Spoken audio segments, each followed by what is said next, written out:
Greetings, fellow RotoBallers. Welcome back. It is the Checkdown. It is Week 14. My name is Joey Christopoulos. My co-host, David Rispoli. This is the show that gives you quarterback and tight end starts and sits for Week 14. Look, it is either the first week of the playoffs or you're 1 week away from the playoffs, so it's time to dive in and make sure you stick around to the end of the video for our two favorite quarterback bounce-back candidates for Week 14. But let's get it rolling with our first start. Dave, how you doing? And lay it on us. Joey, I'm feeling dangerous, and that's because my quarterback start is Taysom Hill. Highway to the danger zone. Feels weird just saying it, but as bad as it looks, on paper, this guy is getting it done. All he does is finish as a top 6 quarterback in fantasy. Dating back to 2020, he was the number 6 quarterback from weeks 11 to 14. In his first start of this year, he finishes as the quarterback 5. It's gross. It's ugly. It's scary. Do not watch it. Just hold your nose, stare at your phone, and watch as the fantasy points roll in, especially taking on a Jets team who's giving up the checks notes, the most points to opposing fantasy running backs. And we all know Taysom Hill is just a quarterback, or is just a running back rather, wearing a quarterback suit of flesh. Okay, that's what he is. So lots of points in his future. Joe, who is your start? I mean, just call us a couple of bad boys this week, because I'm hopping on the Russ bus and going to the danger zone here. He said he's been a sit the last couple of weeks, but I think we saw some things last week against San Francisco that says Russell Wilson can be a start this week against the Houston Texans. Since his return, averaging only 239 passing yards, but he's got 2 touchdowns in each of those last 2 starts. And look, the Texans have been kind of stingy against mediocre quarterbacks, but against top-notch passers, they give up 20-plus fantasy points every single time. Think Matthew Stafford, Kyler Murray, Josh Allen. I definitely think even with a bum finger, Russ Wilson gets into that category. I just think this is a soft spot for Russ, and I also think that if they get up on this score, they're not going to let up and just run the ball. I think they want that offense back and humming again and feeling good. This is a statement game for Russell Wilson. I'm calling him a start in Week 14. He's back in the good graces of the check down. Yeah, they're going to let Russ cook, but probably just cook like lunch. You know what I mean? Something really easy, just like a sandwich or something. Not even, this is a feel-good game. You know, they're going to give something easy to cook on this one, Joey. I think in the red zone, they're going to throw like that little 4-yard pass instead of run it. You know what I mean? Get that extra touchdown. Yeah, I love the call, especially that their running backs are just an absolute dumpster fire. Joey, who's your quarterback sit this week? My quarterback sit is going to be... I'm sorry, I meant tight end start. You see what happened, Joey? I got all into Russ that I forgot. We're doing tight end starts now. Who's your tight end start? Dave, this isn't going to make you happy, dude, because I'm going with Robert Tonyan versus the Chicago Bears. Okay, go back to quarterback sits. Actually, go flip it.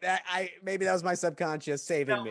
Here's the deal. Tonyan didn't factor into their first matchup against the Bears earlier this season, and he has caught 2 touchdowns against them last year. The thing that I like about this matchup the most is, look, go back to the Arizona game against the Bears. It was wet. It was rainy. It didn't make a whole lot of sense. But those previous 3 weeks, those 3 opposing tight ends against the Bears have put up 10-plus fantasy points against them. That also includes 3 touchdowns in that span. Freiermuth got in the end zone. Hawkinson got in the end zone. And just look, I just feel like when they're rolling out and we're all scrambling on defense, I think Aaron Rodgers definitely finds Tonyan for at least 1 score and a couple of passes. I like him as a play. Also as a soft play, too, as well. Jared Cook versus the Giants. Look, 10 tight ends have scored 7-plus fantasy points against the Giants this year. It's not a great matchup. 9 tight ends have gotten 5 or more targets, and Cook is averaging 4.7 targets over his last 7 games. That's mediocre, but look, that's the land of the tight end, right? And if you need a desperate start, Jared Cook could also be an option, too, as well. Dave, give me another tight end start this week. I wasn't listening, Joe. I was listening to Huey Lewis as you were talking about the Packers. I'm going to go with a little bit of a bounce-back candidate after a real rough game out in the rain. Dawson Knox versus Tampa Bay. This guy has been a stud when he's been on the field. Let's just forget about last week because Tampa Bay gives up the 10th most fantasy points to opposing tight ends. He is coming off a miserable game, but he did have 6 targets, which was tied for second on the team. And in a game where Tom Brady could come out absolutely firing, I think Buffalo could bounce back as an offense. And right now, Vegas has this as the highest points totals. So get you some of that. Start Dawson Knox this week. We move on to our quarterbacks. Joey, who don't you like? I teased it up top. You've had a lot of time to think of it. Now, who don't you like?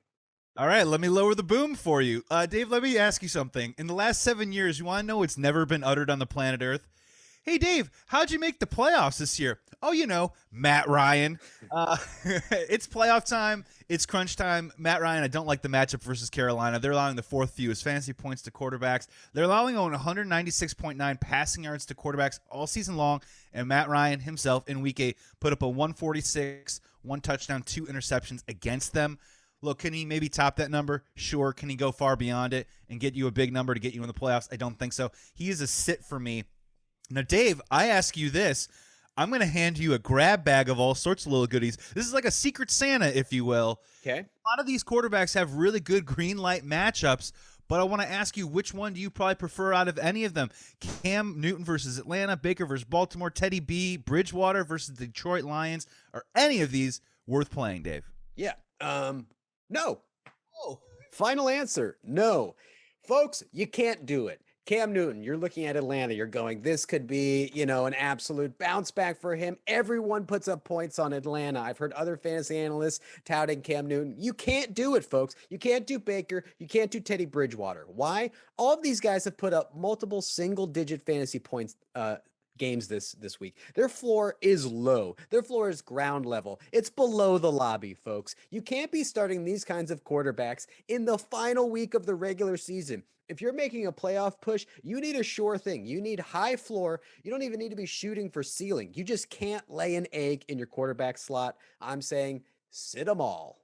Yeah, even with Teddy Bridgewater versus Detroit, you're like, oh, Detroit, that's kind of a good matchup. But Detroit's allowing only 14.88 fantasy points to quarterbacks over the last 5 games. So I don't like that. And then Baker's playing Baltimore. He just played Baltimore 2 weeks ago. He got 12.4 fantasy points. And Cam Newton got 97 total yards 2 weeks ago. I mean, how do you trust that? There's no momentum there. I'm not buying it.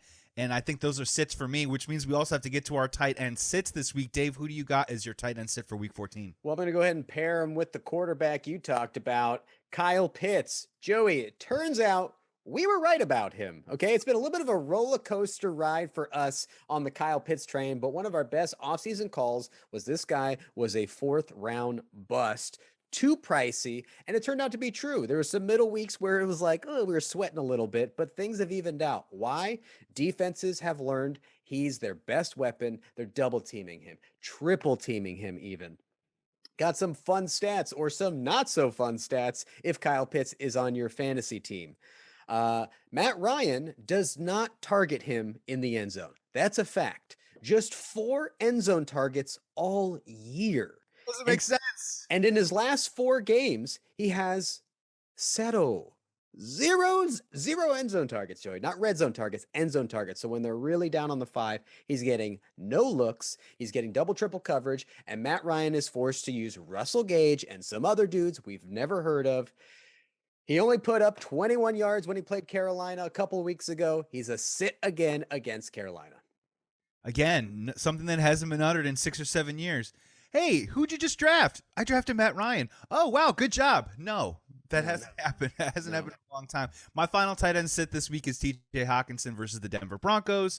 Look, little hockey, he's got a little streak going. 2 touchdowns in the last 2 weeks, but only 84 total yards during that span. The Broncos just held Travis Kelce to 3 catches for only 27 yards. I think Hawkinson's a little bit below that on the talent level. And the Broncos have been tough against tight ends all season long. They haven't allowed more than 10-plus fantasy points to a tight end all year long. Call me crazy, Dave, but I'm not really feeling a Detroit Lions winning streak brewing here, and I don't really see an offensive resurgence coming from them either. So Hawkinson, I think, is a fade this week as a guy that needs to find the end zone. Will he find the end zone? I'm a little doubtful on that, so he's a sit for me. Dave, it is time. Everyone's been waiting. These are our 2 bounce-back quarterbacks in Week 14. These are guys that are going to hopefully get you in the playoffs or maybe win your first playoff game of this fantasy season. Who do you got? Who do you like? Who's bouncing back? Well, Joey, something unprecedented happened. Patrick Mahomes failed to throw a tutty in consecutive games. He hasn't done that probably since he's come out of the womb. That would be my guess if I were to do the backlog on that one. This will not happen 3 games in a row, Joey. This will not. I'm calling it bounce back game from Patrick Mahomes. And there's nothing more suited for a bounce back game than when he takes on the Raiders. He absolutely owns this team. Last time he played him, he threw for 406 and 5 tutties. That good? The time before that, he threw for 358 yards with 2 tutties. Mahomes, Raiders, they're usually high scoring games. Derek Carr has good games against the Chiefs, and Patrick Mahomes has good games against the Raiders. Sign me up for the bounce back. Yeah, I think just in general, I think we're all due for a little 40 to 37 action, and I think that might be the game to go find that action. My next bounce back is a guy that's been kind of up and down. He started off white hot. He's had some little clunkers here and there, especially last week. I'm calling Dak Prescott. I think he's back on the board this week. I think he helps people win a lot of fantasy weeks against a Washington football team that is allowing the most fantasy points to quarterbacks this year. 26 touchdowns allowed. 7 quarterbacks have posted 24-plus fantasy points against the football team. I think Dak pops this week. I know last week was kind of weird. They held the Raiders to a bunch of field goals. I think the Cowboys power through on this one. I like Dak Prescott and probably all the receivers' options too as well. Dave, that'll do it, man. Week 14, the check down quarterback, tight end, start sits. Joey Christopoulos at Joey Sports Guy. David Rispoli at Tighty Guy. Thanks so much for watching, guys. We'll see you next week. Go win that league. Go win it.